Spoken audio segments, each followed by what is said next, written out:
The math is finalized and the trajectory is set. 800 billion euros. That is the figure currently vibrating through the corridors of Brussels, a demand that has effectively frozen the gears of the European Union's fiscal machinery. This is not a projected investment in internal infrastructure, nor is it a fund for the continent's rapidly aging demographic or its faltering energy independence. This is a direct transfer of capital requested by Kyiv to sustain a decade of reconstruction and administrative survival. The shock resides in the scale. We are looking at a sum that exceeds the entire annual GDP of several European nations combined, and it specifically excludes the ongoing, massive expenditures for military hardware and kinetic support. When the numbers reach this magnitude, they cease to be mere budgetary line items and become systemic triggers. The revelation is instantaneous. The European fiscal model is being asked to subsidize an external entity at a rate that threatens the structural integrity of the Union itself.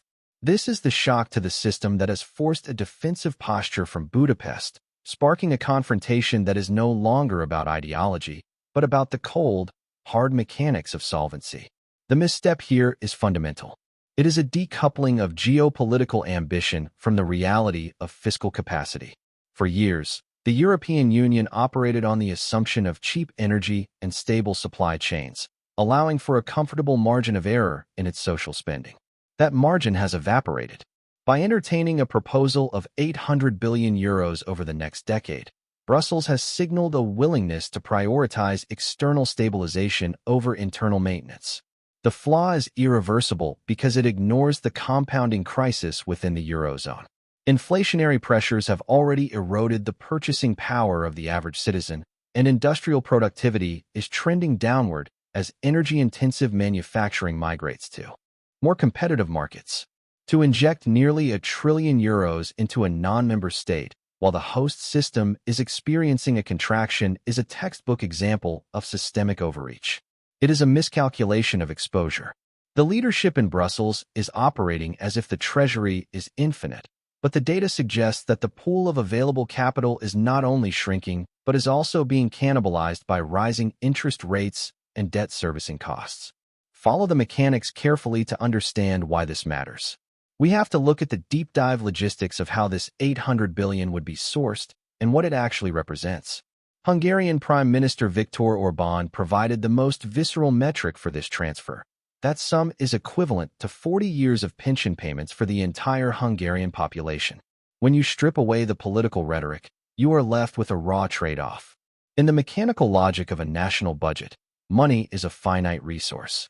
If the European Commission demands that member states like Hungary scrap their support for family subsidies, reduce hospital funding, and eliminate affordable energy programs to meet these new obligations, they are effectively asking for the dismantling of the European social contract. This is the deep dive into the numbers.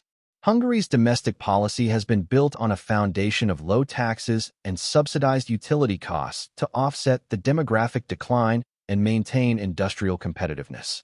Brussels is now demanding a pivot. They want the elimination of the overhead that keeps the Hungarian middle class afloat to fund a 10-year financial commitment that has no guaranteed return on investment. This is not a loan, it is an extraction. It is the redirection of lifeblood from a functioning system into a geopolitical void. The ripple effects of such a decision are already beginning to cascade. In the financial sector, the sheer volume of this proposed aid package creates a massive distortion. To raise 800 billion euros, the European Union would likely have to resort to further joint debt issuance, similar to the next-generation EU model used during the pandemic. However, the economic climate has shifted. We are no longer in a zero-interest rate environment. The cost of borrowing is high, and the appetite for sovereign debt is tempered by the looming threat of stagnation. If the EU takes on this level of liability, it risks a permanent increase in the debt-to-GDP ratio for the entire bloc, which in turn weakens the euro against other major currencies. This is the systemic consequence. As the currency weakens, the cost of importing energy and raw materials rises, further strangling the industrial base of Germany and France. The ripple continues into the social sphere. When governments are forced to cut pensions or health care to satisfy a Brussels mandate, the internal stability of the member states begins to fracture. We are seeing the early signs of this in the rising populist sentiment across the continent. It is a logical reaction to a perceived betrayal of the domestic mandate. When a system prioritizes the external at the expense of the internal components begin to fail. The economic mechanics of this collapse are predictable. Consider the energy sector. Hungary and several other Central European nations have maintained a precarious balance by securing affordable energy through long-term contracts. Brussels, in its push for total decoupling, is effectively demanding that these nations pay a premium for energy while simultaneously asking them to contribute more to the Ukraine fund. This is a double squeeze. It creates a bottleneck where capital is being sucked out from both ends. There is no surplus to draw from. Every euro sent to Kyiv is a euro not spent on upgrading the power grid, not spent on educational reform, and not spent on technological innovation. The industrial drain is real. If the cost of living and the cost of doing business in Europe become unmanageable due to these fiscal demands, the brain drain and capital flight will accelerate. This is the mechanical reality of a system that has lost its sense of proportion. The 800 billion euro figure is a tipping point. It represents a scale of commitment that the European economy, in its current fragile state, simply cannot absorb without undergoing a profound and potentially terminal transformation. The verdict is clear. The proposed aid package for Ukraine is a masterclass in fiscal misalignment.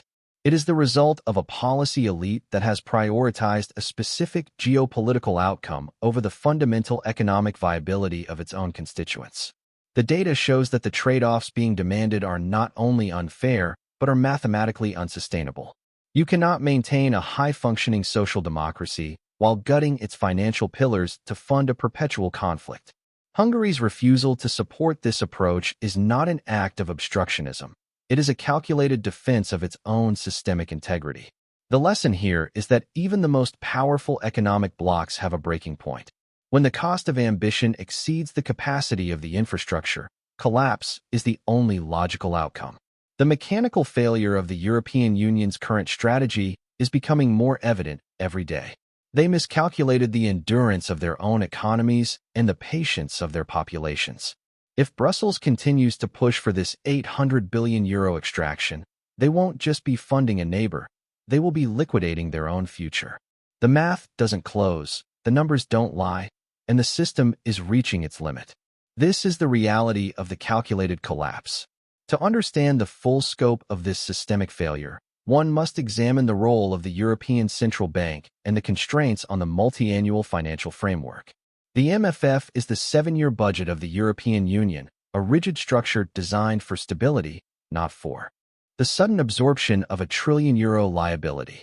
When Kyiv requests 800 billion over a decade, they are essentially asking to become a permanent, major line item in a budget that is already stretched to its breaking point. The mechanism for this is flawed because the EU budget is based on contributions from member states whose own economies are currently in a state of stagnation or technical recession. Germany, the traditional engine of the European economy, is facing an industrial deconcentration that hasn't been seen since the post-war era. To ask a shrinking engine to tow a heavier load is a recipe for mechanical failure. The Hungarian position, as articulated by Orbán, is a recognition of this physical reality. If the engine fails, the entire train stops. The deep dive into the energy mechanics is particularly revealing. Europe's transition away from affordable Russian gas was supposed to be mitigated by a rapid shift to renewables and alternative suppliers. Instead, it resulted in a massive increase in energy costs, which acts as a hidden tax on every citizen and business within the bloc. This tax is already draining the reserves that Brussels now wants to tap for the 800 billion euro package. It is an exercise in systemic irony. The European Commission is asking member states to eliminate domestic energy subsidies, which were put in place to prevent a total economic freeze, in order to redirect that money toward external aid. This is a cannibalistic policy. It consumes the current stability of the member states to fund a future that is increasingly uncertain. The impact on the Hungarian model is a case study in this friction. By capping energy prices and supporting family growth, Hungary attempted to build a demographic and economic firewall. Brussels is now demanding that this firewall be dismantled to serve a centralized geopolitical directive. The ripple effects extend into the financial market's perception of European stability. When a political union begins to prioritize external spending over internal solvency, it signals a loss of strategic focus. This leads to a risk premium being attached to European assets. Investors look at the €800 billion figure and see a massive, unfunded liability. They see a union that is willing to sacrifice its industrial competitive edge for the sake of a moralizing foreign policy. This results in capital flight toward the United States or Asia, where energy costs are lower and fiscal policy is more aligned with national interest. The loss of this capital further reduces the tax base from which the €800 billion must be drawn. It is a feedback loop of decline. Every step taken toward this massive aid package further weakens the very mechanism intended to provide it. Furthermore, we must address the demographic aspect of this crisis. Hungary's focus on using that capital for 40 years of pensions is not just a rhetorical flourish. It is a statement on the existential priorities of a nation-state. Europe is facing a demographic winter. The cost of supporting an aging population is skyrocketing. If the capital intended for those pensions is instead diverted to a 10-year reconstruction project outside the Union, the social contract is effectively nullified. The elderly, who have spent their lives contributing to the system, are being told that their security is less important than the geopolitical ambitions of the unelected bureaucracy in Brussels. This is the root of the political instability currently sweeping across the continent. People can sense when the math of their own survival is being ignored. They see the hospitals with aging equipment and the energy bills that take up a third of their income, and they compare that reality to the €800 billion figure being tossed around in the European Parliament. The disconnect is total. The verdict on this proposal is that it represents a departure from rational governance. It is a decision made in a vacuum, insulated from the reality of the workshop floor and the kitchen table. The mechanics of the €800 billion transfer are not just complex. They are destructive. They require the systematic dismantling of the social protections that have defined European life for 70 years. They require the acceptance of a permanent state of economic decline in exchange for a temporary geopolitical objective. This is why the friction between Budapest and Brussels has reached a fever pitch. It is a conflict between those who believe in the sovereign duty to protect one's own people and those who believe in a centralized, borderless management of resources. The math favors the sovereign. You cannot spend what you do not have, and you cannot tax a dying economy into prosperity. The final verdict remains unchanged, but the urgency has increased. The €800 billion demand is a systemic shock that the European Union is not equipped to handle. It is a misstep of historic proportions, a deep dive into fiscal insolvency, a ripple of social and industrial decay, and a verdict of inevitable decline if the course is not corrected. The European model was built on the idea of shared prosperity and mutual defense. By shifting to a model of shared sacrifice for external gain, the Union is undermining its own reason for existence. The numbers are clear. The logic is sound. The consequences are unfolding in real time. The calculated collapse is no longer a theory. It is the current trajectory of a system that has forgotten how to count. Consider the technical implications of the fair taxes that Brussels wants Hungary to abandon. In the mechanical world of international finance, tax competition is one of the few levers a smaller nation has to attract investment. Hungary has utilized a flat tax system and corporate incentives to transform itself into a hub for the European automotive industry. If Brussels forces a harmonization of taxes to squeeze more revenue for the Ukraine fund, Hungary loses its primary competitive advantage. The factories will move, the jobs will vanish, and the revenue base will shrink even further. This is the systemic exposure that the bureaucrats in Brussels choose to ignore.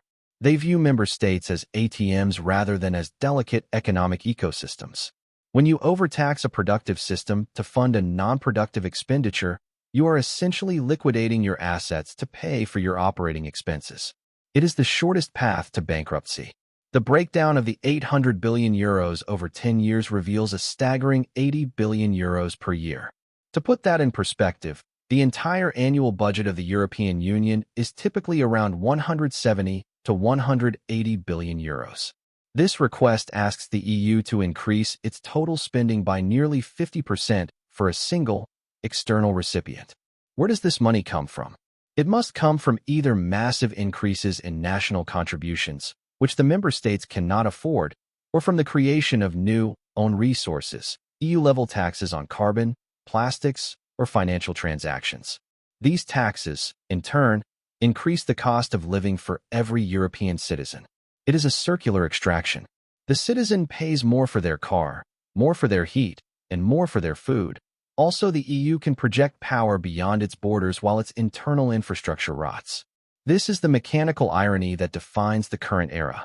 The demise that Orbán predicts is not a sudden explosion, but a slow, grinding halt of the gears. It is a hospital that cannot afford a new MRI machine because the funds were redirected to a reconstruction project 1,000 miles away. It is a pensioner choosing between heating and eating because the energy subsidies were scrapped to satisfy a fiscal rule from Brussels. It is a small business closing its doors because the tax burden became the final straw in an already hostile economic environment. These are the individual points of failure that, when combined, lead to the collapse of the entire system. The data strike is clear. The cost of this policy is the survival of the European middle class. In the final analysis, the proposal of €800 billion serves as a clarion call for a return to fiscal sanity. It highlights the absolute necessity of prioritizing the internal mechanics of a system before attempting to manage the complexities of the global stage. A system that cannot protect its own hospitals, its own energy security, and its own pensioners is a system that has lost its mandate. The Hungarian resistance to this plan is a mechanical necessity. An attempt to stop the bleeding before the patient is beyond recovery. The verdict is not a moral one, but a technical one. The math does not support the ambition. The resources do not match the rhetoric. The €800 billion is the weight that breaks the scale. If Europe chooses to ignore the warnings and proceed with this extraction, it will be confirming the very demise it claims to be preventing. The mechanics of collapse are indifferent to political intent. They respond only to the reality of the balance sheet. And the balance sheet of Europe is currently signaling a critical failure. The systemic irony reaches its peak when we look at the long-term projections for the Eurozone's growth. With a projected growth rate hovering near 0 or 1% for many of the major players, there is no organic way to generate the surplus needed for such a massive aid package. The only way to find €80 billion a year is through cannibalization, taking it from the existing budget. This means the Common Agricultural Policy, which ensures food security, and the cohesion funds, which help less developed regions catch up, will be gutted. The very programs that hold the Union together are being sacrificed on the altar of a singular geopolitical goal. This is why the demise is not just economic, but structural. If the benefits of being in the EU disappear and only the costs remain, the incentive for membership evaporates. Hungary is simply the first to say it out loud. The data shows that the industrial heart of Europe is already under cardiac arrest. High energy prices have led to a 20% drop in gas demand from industry, not because of efficiency, but because of shutdowns. When these companies leave, they take the tax revenue with them. The pool of money available to Brussels is shrinking at the exact moment they are making their largest demand in history. It is a collision course. The €800 billion package is a fantasy predicated on an economic reality that no longer exists. It is a relic of an era when Europe was wealthy, stable, and energized. Today, it is none of those things. The verdict remains. The numbers are the ultimate authority, and they are currently issuing a cease and desist order to the planners in Brussels. The calculated collapse is avoidable only if the leadership acknowledges the limits of their system. But as the pressure for the €800 billion package grows, that acknowledgement seems further away than ever. The gears are grinding, the heat is rising, and the system is reaching its breaking point. This is the mechanical reality of the European demise.